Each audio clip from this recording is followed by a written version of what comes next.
अस्सलामु अलैकुम वरहमतुल्लाहि वबरकातुहू। बिस्मिल्लाह वस्सलातु वस्सलामु अला रसूलिल्लाह।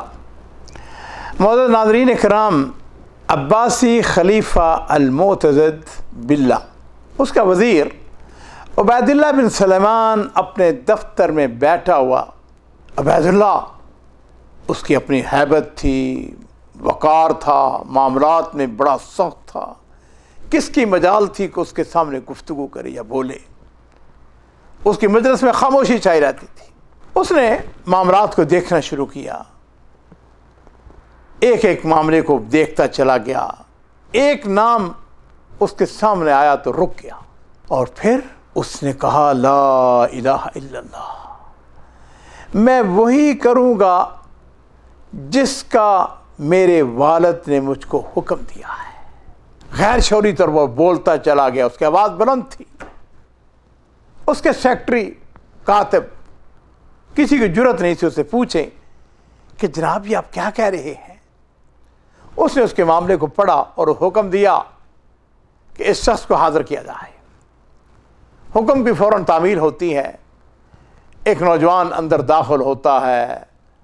उसके लिबास से, उसकी शक्ल सूरत से नज़र आ रहा था कि यह फ़कीर आदमी है, मोहताज है। उसका लिबास फटा पुराना था। उसने अपना मसला बयान किया। उबैदुल्लाह ने उसका मसला फौरी तौर पर हल किया, उसकी इज्जत की, तकरीम की, और वो शख्स दुआएं देता हुआ चला गया। उबैदुल्लाह के जो सेक्रेटरी थे वो इन अल्फाज पर बड़े मुतअज्जब थे कि जो उसने कहे थे कि मैं वही करूँगा जिसका मेरे वालिद ने हुक्म दिया था। एक ने जुर्रत करके पूछ लिया। उसने कहा, आपका इकबाल बुलंद हो, आपने खुराफे तवक्को, ये क्या बात कही है। कहने लगा, इस नौजवान का नाम उमर था और इसके वालिद ने मेरे वालिद को जेल में डाला हुआ था। इसके वालिद का नाम मोहम्मद बिन अब्दुल मलिक अज़्ज़य्यात था, इब्न ज़य्यात के नाम से मशहूर था। और मेरे वालिद ने मुझको ये किस्सा बयान किया कि एक वक्त था कि मैं भी वज़ीर था, मगर मुझ पर माली इल्ज़ामात लगे और मुझे जेल में भिजवा दिया गया। और मेरी तहकीक पर इसी उमर के वालिद यानी मोहम्मद बिन अब्दुल मलिक अज़्ज़य्यात को मुकर्रर किया गया। इस शख्स को मेरे साथ बड़ी ख़ास दुश्मनी थी। ये मुझको जेल से बाहर निकालता इसलिए नहीं कि उसने मेरे साथ तहकीक करनी है, बल्कि मुझको तहकीर करने के लिए, जलील करने के लिए। और ये मुझे गर्मियों के मौसम में सूफ के कपड़े पहनाता, खूब जलील करता। मेरा चचा वो भी वहाँ पर वज़ीर के पास कातिब के तौर पर काम करता था, लेकिन वो अपने भाई की कोई मदद नहीं कर सकता था। सिर्फ इतना करता कि जब वो उस वक़्त वो दाखिल होता, उसके मुस्कुराहट के साथ उसका इस्तकबाल करता। एक दिन ऐसा हुआ, इब्न ज़य्यात मेरे वालिद को सामने बिठाकर उसकी तहकीर कर रहा था कि उसको कोई काम याद आ गया और वो अंदर चला गया। इस दौरान में मेरा चचा मेरे वालिद के पास आया और आके कहने लगा कि आपको भाई मुबारक हो, आपके यहाँ बेटा पैदा हुआ है, उसका नाम क्या रखना है। मेरे वालिद ने नाम तजवीज़ किया उबैदुल्लाह। थोड़ी देर के बाद इब्न ज़य्यात भी वापस आ गया। उसने देखा सुलेमान के चेहरे पर मुस्कुराहट है। कहने लगा, जिस चेहरे को मैं छोड़ के गया था अब वो चेहरा नहीं है, तुम बड़े खुश नजर आ रहे हो, क्या वजह है, क्या बात हुई है। उसने कहा, कोई बात नहीं, ऐसे ही। उसने कहा, नहीं नहीं, मुझको बताओ, ये तुम्हारे चेहरे पर मुस्कुराहट, ये खुशी। उसने कहा, असल में बात यह है कि तुम्हारे जाने के बाद मुझको बताया गया है कि मेरे यहाँ बेटा पैदा हुआ है और मैंने ना उसका नाम उबैदुल्लाह रखा है। उसने कहा, अच्छा, तुम्हें पता है कि मैं जो अंदर गया हूँ मेरे यहाँ भी बेटा पैदा हुआ है और इसलिए मुझको बुलाया गया है और मैंने उसका नाम उमर रखा है। सुलेमान कहता है कि मैंने कहा, अमीर देखो, आज बड़ा खुशी का दिन है, या सैयदी हाज़ा यौम मुबारक। अब ऐसा करें कि इस खुशी के मौके पर मुझको रिहा कर दें और ये जो मेरा बेटा है अबैदुल्लाह, इसको अपने बेटे उमर का खादम बना दे, इसका कातिब बना देना। एक दिन आना है कि तुम्हारे बेटे ने आला मुकाम हासिल करना, वजीर बन जाएगा।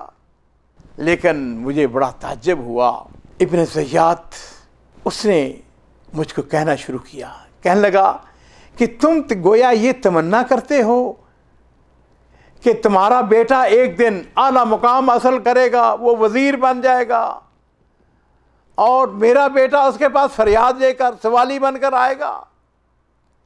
और सुभान अल्लाह, वो बोलता चला गया, कहने लगा सुनो, अगर ऐसा वक्त आए कि तुम्हारा बेटा वजीर बन जाए और मेरा बेटा उसके पास मोहताज बनकर सवाली बनकर आए, तो सुनो, तुम अपने बेटे को वसीयत कर दो कि मेरे बेटे के साथ अच्छा सलूक न करे। सलमान कहता है कि मुझे मालूम हो गया कि ये शख्स सरकशी कर रहा है, तकब्बर कर रहा है, फ़ख्र कर रहा है, सरकशी में इंतहाई ऊंचे मुकाम पर पहुंच चुका है। अल्लाह की तकदीर के हवाले से बातें कर रहा है। अल्लाह तो जो चाहे कर सकता है। गोया वो ये समझता है कि ये कभी नहीं हो सकता कि मेरा बेटा वजीर बन जाए, ये तो कुदरत इलाही है। उबैदुल्लाह कहता है कि मेरे वालिद कहते हैं कि मेरे दिल ने गवाही दी कि एक दिन तुम बड़े होगे, तुम्हारी उम्र लंबी होगी, तुम्हारी शान होगी और अल्लाह तुम्हें वजीर बना देगा, और फिर एक दिन यही उम्र तुम्हारे पास अपनी गुजारिश लेकर, अपनी दरख्वास्त लेकर, अपनी फरियाद लेकर आएगा। मेरे बेटे, अगर कभी ऐसा हुआ वो फरियाद लेकर आए तो फ़अहसिन अलैहि, उसके साथ अच्छा सलूक करना, इसलिए कि नेमतों का शुक्र जो है वो एहसान के साथ किया जाता है। अपने मुखालिफ के साथ नाशुक्री करना, तकब्बर करना, ये काम अच्छा नहीं है। ये भी शुक्र है कि अपने मुखालिफ के साथ अच्छा सलूक करो, और याद रखो बिशुक्र तदूम नेम, शुक्र करने के साथ नेमतें हमेशा बाकी रहती हैं, और नाशुक्री करने से नेमतों को ज़वाल आ जाता है।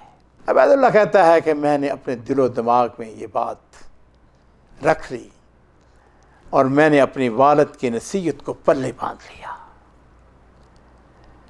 और फिर एक दिन आया जब मेरे वालिद सलमान पर जो इल्ज़ामात लगे थे वो गलत साबित हुए, उसको रिहा कर दिया गया और मेरे वालिद को दोबारा से वज़ीर बना दिया गया। इब्न ज़ियाद इस पर खलीफा नाराज़ हुआ। ये ज़ालिम था, मुतशद्दिद था। नाज़रीन किराम, ये वो शख्स था इब्न ज़ियाद जिसने एक तनूर बना रखा था, जिसके अंदर ये अपने मुखालिफीन को कत्ल करता था, मारता था, जुल्म करता था। और एक दिन ऐसा हुआ, सुलेमान को वज़ीर बना दिया गया और इब्न ज़ियाद उसको जेल में डाल दिया गया। खलीफा ने हुक्म दिया, उसने कहा कि जाओ उसके घर में जाओ और जाकर उसका माल व मता गिनो और हिसाब करो कि उस घर में कितना पैसा है, कितना माल दौलत है। सलमान कहता है कि मैं उसके घर में गया तो मैंने देखा कि उसका बेटा उमर, जिसकी उम्र उस वक़्त कम बेश 1 साल 1.5 साल होगी, वो रो रहा था। मैंने पूछा क्यों रो रहा है?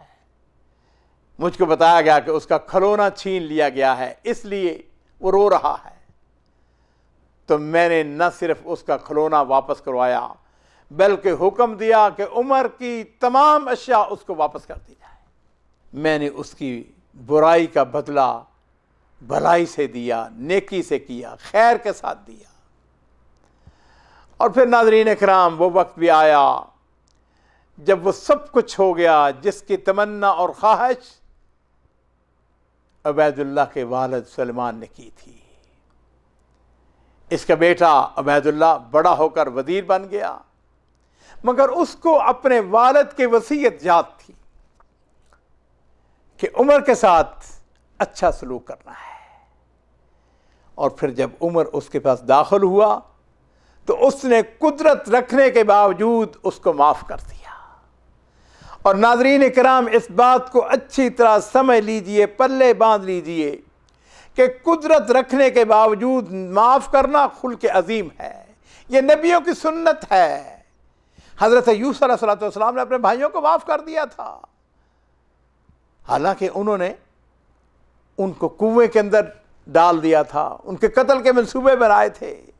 मेरे माँ बाप कुर्बान हो, नबी करीम सल्लल्लाहु अलैहि वसल्लम ने भी अहले मक्का को फतह मक्का के मौके पर यह कहकर माफ़ कर दिया था कि ला तसरीब अलैकुमुल यौम यगफिरुल्लाहु लकुम व हुवा अरहमुर राहिमीन। नाज़रीन किराम, आप पर भी कभी कभार ऐसा वक्त आ सकता है। देखिए, इस्लाम ने जो हमारी रहनुमाई की है वो ये है, कुरान हमें ये कहता है कि फमन अफ़ा व अस्लहा फ़अज्रुहु अलल्लाह, जो दरगुजर करे और मामले को दुरुस्त कर दे उसका बदला अल्लाह के ज़िम्मे है।